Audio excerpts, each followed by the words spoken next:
Welcome into the Sunday edition, special edition here of the Fun Astrology Podcast. Hope you have a cup of coffee or something going on that you can just sit and enjoy some of listener questions about various topics. Let me mention our Christmas trip again. If you do not have plans for the Christmas week, you might want to check out the top of the funastrology.com website because we do have a little something you might want to participate in. Just go there, check it out, see if it's for you. Get in touch with me if you'd like to know more. You are invited and you have a home. All right, our first question from Canada. This is Ian. I was just listening to your episode on the eclipse in the Fun Astrology podcast and was looking around at my chart for 16 degrees, which happens to be my black moon in Taurus. And I was very interested and read all about it. And I'm curious to know, how important of a role does the black moon play in people's lives? I don't hear it talked about much, and was curious the level of importance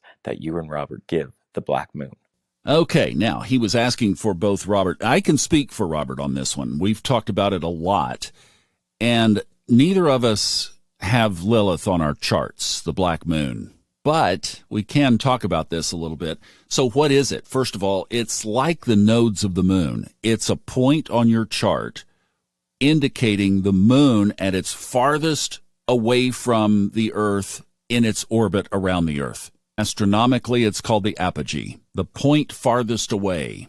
Now, what it stands for has been a little bit demonized because, obviously, Lilith, the dark moon, it sounds just dark and dank. Well, it has feminine energy, but it has been given this shadow side interpretation. So Ian said that he had done some digging on it. I'll just leave it with that. But here's what Robert says, and I don't completely fully embrace this, but of the luminaries and planets that we do normally have on our chart, he says that he sees everything he needs to not have to include anything else.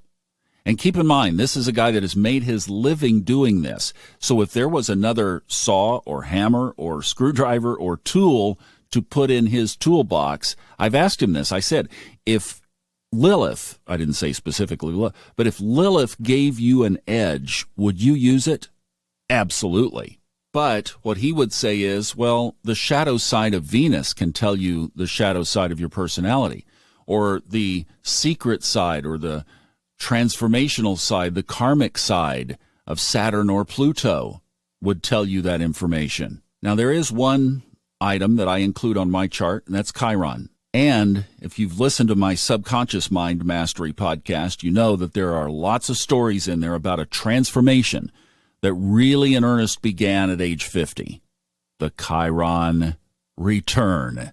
Now, I would not have personally dissected that information from Jupiter or from Virgo's various things. Chiron makes sense to me. I've proven it up in the anvil of my own life. So Chiron stays. But look, if you put the asteroid belt planets, if you put Lilith, and then a few fixed stars, and then tried to read the aspects on your chart, I mean, there are some who do, and that's great. I couldn't do it. It would be way too muddy. The older I get, the simpler I like things. Just keep it right up the middle. And I do agree that for what we need to consult astrology for, what is encased in the 10 bodies that we typically put on a chart, is quite a bit of information. Now, Liz Grace Christie, who has been on the podcast a couple of times and is starting to do readings, she is intrigued by these major asteroids. So we're talking about Ceres, Juno, Vesta, Pallas, Chiron is one, Eros, Lilith is included in this bunch. She's going to be doing readings on these and kind of as a niche specialty. She's also millennial, and Ian sounds like a young man, so there might be a good fit there that, Ian, you might want to get with her. We're going to have her up on the website here just within the next couple of weeks. She's going to be a great addition and has become a wonderful supporter and friend of this work. She was looking for an edge, and I encouraged her. I said, why don't you, play with this? It's something that you're passionate about, and they all of them represent the feminine force in the chart. So I think we're moving in that direction. So I think there's definitely something to be explored there. Am I going to do it? Is Robert Glasscock going to do it? Is Steve Forrest going to do it? No, probably not. We need this new generation of the Liz Grace Christies out there who are going to move it forward. So we'll get you introduced to her. She'll be on the team of readers that are available for you on the funastrology.com website under the reading category. Speaking of as well, Laura Taft asked me to remind you that she is offering a 20% discount through the end of the year, and that discount code is on the description under her name. Ian, thanks for a great question. I'm curious about the Draconic chart, and especially if your chart doesn't change much from the natal to Draconic. What would that indicate? All right. First of all, thank you for the question. And I'm going to explain what that Draconic chart is that she's talking about, but let me take a step back first. We did an episode on Old Soul, New Soul, where Robert said you have really 3 charts. And what he was referring to is your base natal chart that we always go back to. That's the one that you are born with and will die with. It never changes. But there are so many variations from it. You can put up a secondary progressed chart and read that. You can put up a solar arc chart and read that. You can put the transits over it, which, of course, we encourage you to do all the time, and read that. Then there are a couple of others. Like right now, I'm looking at my chart where I made Aries 0 degrees. So in other words, repositioning the chart in zodiacal order. So now the ascendant is 0 degrees Aries. Well, that puts my stellium of the Sun, Mars, and Neptune, my Marsan tune, in the 8th house, ruled by Scorpio, ruled by Pluto. I could be very comfortable with that as a natal chart because my whole life has been about death and rebirth. That cycle has repeated over and over and over in my life.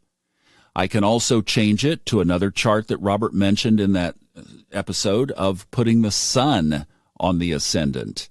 When I do that, then the stellium is mostly in the 12th house. Endings and completions, completing karma, completing and digging up deep things from Scorpio and bringing them to a finality so that this soul of mine can move on in new territory.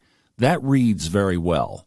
Now, in my software, Astro Gold on the Mac, that comes under the house systems, and I think typically that would. I'm not sure what astro.com does with that, but in a separate setting, so where you have the type of zodiac, tropical western zodiac, that's where you find the setting to change to Draconic. It's not one of the house systems, in other words, but it is a similar repositioning. So it's a little bit strange. You would think, well, why didn't they put it under that category? Because it really is the same thing.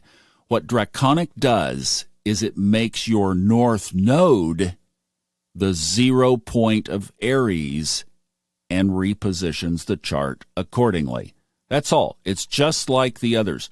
Just as we made 0 degrees Aries the beginning of the first house. You can do that. You can reposition the sun. You can reposition it according to the north node at 0 degrees Aries. Now, what is this chart trying to tell us? What it's trying to say is that this is our karmic path.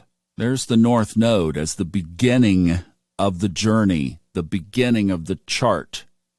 So as you then reposition your planets, the degrees will change and the signs will change, but the planets will stay in their same position in the same houses. Now, I'll use a personal example, but that's the best one I've got, is my stellium, which is in the 5th house in the equal house system, stays in the 5th house, but it changes to Taurus when I set my north node to 0 degrees.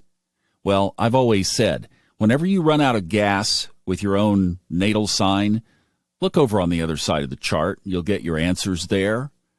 I didn't know what I was talking about when I realized or intuited that that was the solution to the chart, really. But in my own chart, in Draconic, my stellium, which was in Scorpio, flops over to Taurus, the opposite sign. Better get busy looking in some opposite directions, right? Okay, so, and there are other ways you can read it. I mean, for example, Sagittarius becomes the rising sign.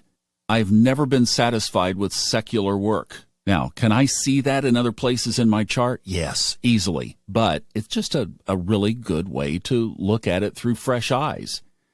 This caller said hers did not change much.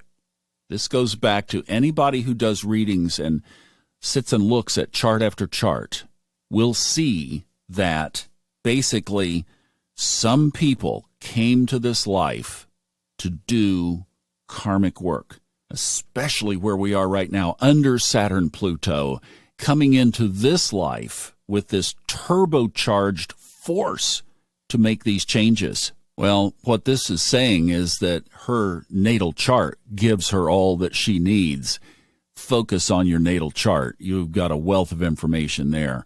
So you could obviously put it into these different positions, but what it's just saying is that those natal planets are creating for you both the picture of and the tools for the job that you came here for. And just a final thought, is this not amazing that you can take the same base position of planets in the sky, as above, so below, at the moment of your birth? You can slice and dice and reformat that chart a dozen different ways, and they all share information from the cosmos to help you on your journey. I just find this absolutely fascinating. Such a beautiful study, such a divinely provided source of information and guidance. We are not left alone. We do have an instruction manual. And the deeper you get into that chart and understand it, the more you will be aligned with your true path and purpose for being here on the planet. Oh, I love you guys. Thank you for a couple of great questions. Have a wonderful Sunday. Come join us tonight if you're listening to this in real time on Sunday the 13th. We will be on Facebook in the Fun Astrology Podcast Listeners Group page, or you can catch us on YouTube in the Fun Astrology channel on YouTube. We'll be live at 8 p.m. Eastern with our weekly meditation and sharing love out to the world. Come join us. Help us do it. All right?